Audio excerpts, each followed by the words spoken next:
Some of the earlier characters that had been played around with, some of them again just didn't feel right for the time period.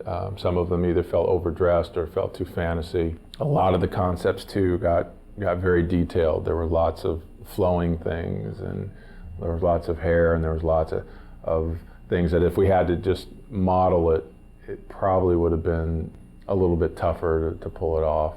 There was one character I remember when I first saw it that had kind of almost kind of a tribal feel to it, a very kind of African feel to it, which I thought was pretty cool.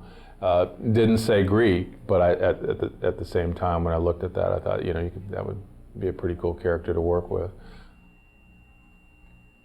We went through images of the lone wolf kind of characters where you might have a hero with a little baby or a dog on his back. So just to kind of give something different, about the character and something that you can kind of relate to.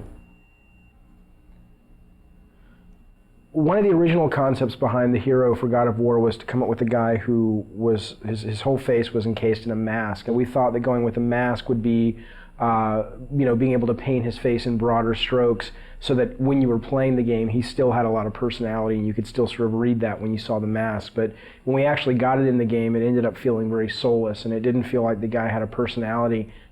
That was always one of the big elements that we were dealing with. And it was difficult because, we would often hear, it's not Greek enough, and we're like, what does that mean? I'm using a actual, sometimes because we'd take it right from a Greek, some Greek sources, and it's very Greek.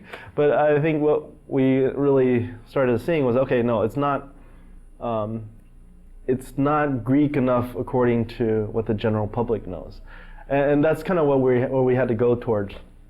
These are again very traditional. Some of these were very traditional kind of Greek images, and again, the more traditional it got, the more armor we put on him, the more he lost his individualism. Every time we put something on, Dave felt like, he doesn't look brutal anymore, and we started realizing brutal also kind of related to the primal part of him, and so we did spend a lot of time going through that, but in the end we ended up still taking his clothes off, and that's what we went with. So when I first saw this from Charlie, it was the first time that I really saw the brutal nature and the violent nature and the sort of the animalistic quality that would really become the foundation for Kratos. And I think starting to see these images was just like sort of confirmation that this idea could really work, and instead of giving him a traditional sword, going with these sort of chain blades was going to be much more dynamic and fluid and really fun to play with.